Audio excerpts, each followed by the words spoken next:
How I use the Loomis method to draw heads as a professional artist of over a decade. First, we're going to start with our usual circle, the cross. However, the horizontal line is not where the eyes go. Don't make that mistake. It's the eyebrow line. We're going to draw a circle for the side of the head. Make sure there's a cross evenly dividing the circle, and the bottom right is where the ear goes. Then, after that, we're going to go ahead, draw in our eyebrows, make them look nice. Then we're going to use the bottom of the circle to measure where our nose ends.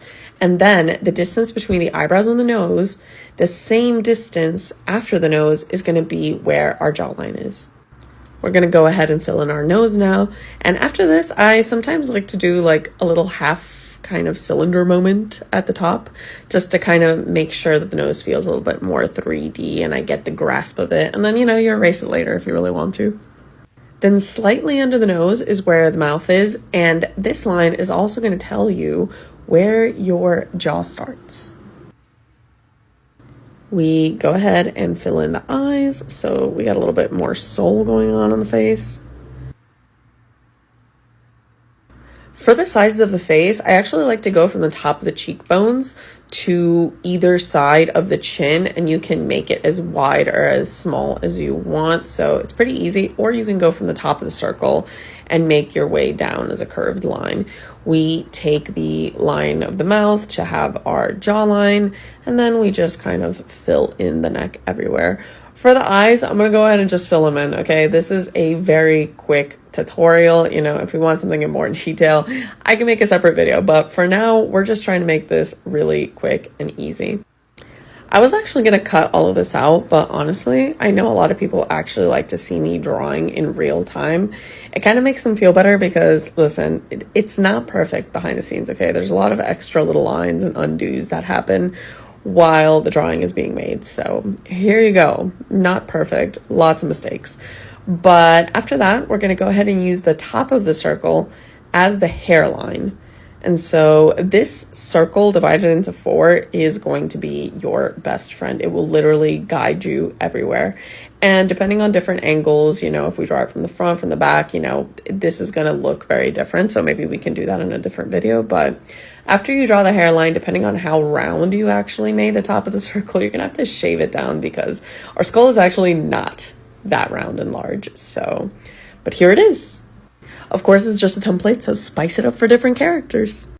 All right, if you're new here, quick recap. I did a very fast tutorial on the Loomis method, and I explained how when you draw the circle and the cross in the middle, the horizontal line is actually the eyebrow line. And a lot of people were very, very surprised by that because if you're an artist, you know that we typically use it as the eye line. However, I'm here to tell you that you're not entirely wrong, and I'm going to explain why. Okay, so when we draw as artists and we start drawing a person usually, we all recognize the infamous, and instead of using this as the eyebrow line, like I said, we usually just go ahead and do this.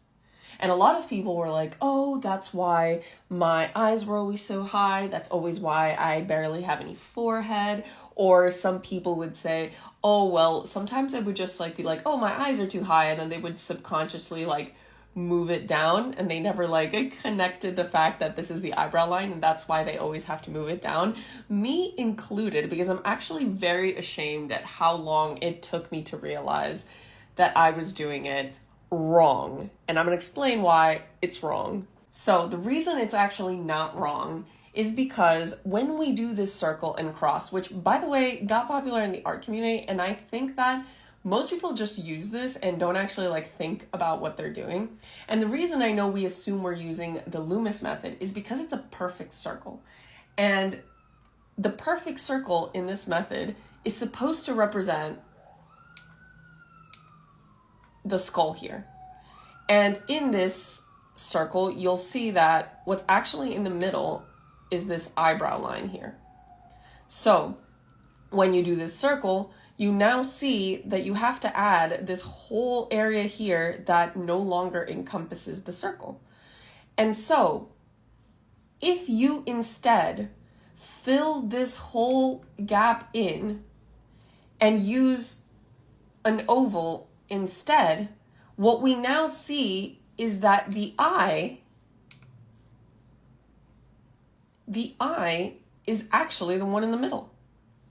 So if you use an oval, then your middle line as the eye is not incorrect. So y'all were cooking, okay? You just needed a little adjustment, okay? And that's pretty much the explanation.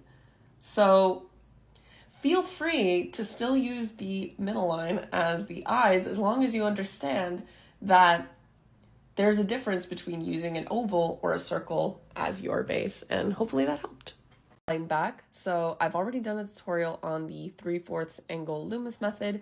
So let's go ahead and do one from the front. The front angle, I think, is actually the best one to go over the facial feature landmarks. Now, I did say that the horizontal line in our circle in the Loomis method is actually our eyebrow line.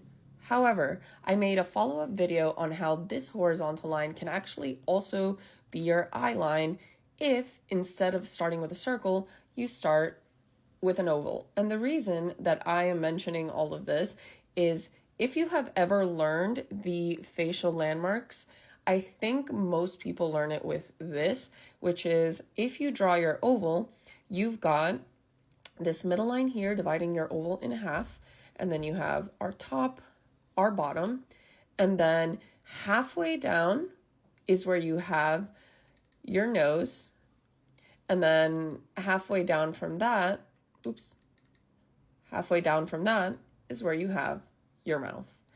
And then you have to do, in my opinion, some guesswork to put the eyebrows.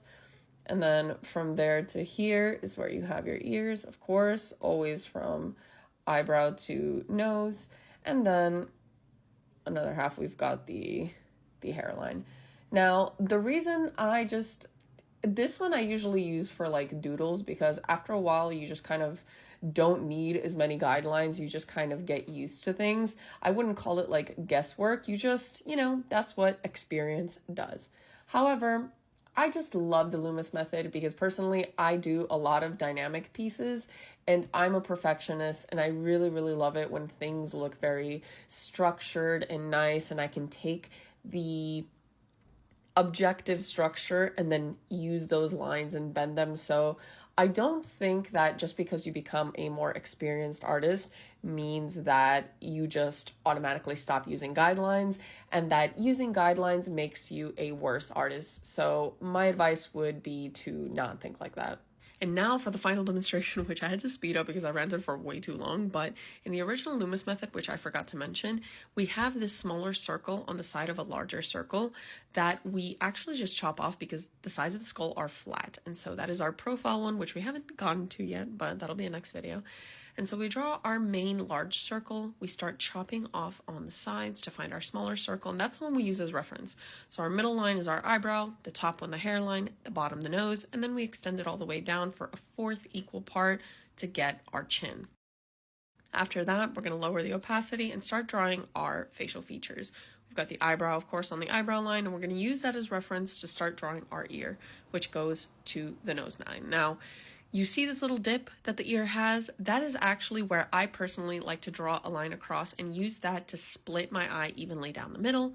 And then, of course, we have an eye's distance between both our eyes, which is also consequently the distance between both eyebrows. We can draw straight down, and that's where we get our nose. We have this little kind of trapezoid shape in the middle of our brows, our little brow ridge, and then we draw a little line down the middle to create the front plane of the nose. We're going to go from the top of the cheekbone down to either side of the chin in order to create our jawline, and we're going to use the one on the right to create something more feminine, round everything out, and on the left a little bit more masculine. So I just went ahead, made it a straight square jaw, and then you can alter it from there however you like. Now, an important feature that I actually really want to highlight is the cheekbone on top of the ear and then on top of the skull. If you can take the skull here and start drawing our lines there, you'll see that the ear is behind the cheekbone, but in front of the back part of the skull. And so you need to keep this layering in mind, or else your skull and your drawing is going to look really flat. So we start drawing a little hairlines, start completing the other side of the face, and then you characterize it however you like. Make the mouth on the sides, which I forgot to mention here, but the middle of the eye is actually where I like to place the edges of the mouth, which I subconsciously did because, you know, experience, but there we go. All right, slightly awkward cut because I didn't think it was going to end the way that it did in the last clip. So here we are. If you watched up until now, thank you so much. Hopefully it was helpful. I know it was long as hell. I probably missed a lot of things, so don't come for me in the comments. But I decided to turn that last sketch into this, something a little closer to what my drawings actually look like. And even then, it still looks a little weird because, you know, I had the blinders on with the Loomis sketch under it. But anyway, I'm going to post the speed paint of this as a video right after this one if you guys are interested in seeing how I got from point A to point B. And I used my original characters, Saskia and Pim, who is the main character of my webcomic Offcell. And if you want to go read it, it's actually on Webtoons right now. That's what I've been busy with. So if I don't upload my TikToks in a timely manner, this is why. It's part of a contest and your girl wants to win, so small plug. Go read it if you can. Let me know what you think, or, you know, maybe don't shatter my heart. But I will post the profile views, the different angles, different weights, different kinds of faces, etc. when I have the time. So yeah, thank you guys so much for watching, and I will see you guys next video. Bye. All right, welcome to part 2 of the Loomis Method tutorial. If you haven't already seen that, go to my profile, watch that. And I'm gonna take what we had left over there, gonna add some colors in my favorite sketchy painting style. All right, the first thing I'm gonna do is clean up those crusty ass lines, because you know when you're just trying to make everything super perfect that it just comes out bad? So now that the pressure is off, I was just painting, I got to go ahead, redo everything closer to how I normally would, and it still kind of didn't work because I could see all the perfect guidelines under it. So, you know, excuse that. But the style I'm going to be using is what I've been painting with nowadays. My art style has changed so much. It used to be so much more clean, I guess is the word I would use, but that feels kind of bad because it sounds like my art style is downgrading, which I don't think it is. And nowadays I just love putting flats and using a really, really soft brush and kind of just like wisping it on everything and then erasing small chunks. And it feels like it's not as like refined, but I feel like every stroke I place and erase and every color is very intentional. So I don't know, I kind of discovered it and I'm really happy, and I'm excited to see where this art style goes. So don't be scared to try new things and see your art evolve. I promise it's gonna be a little jarring at first, okay? Change is scary, but push forward and it'll be worth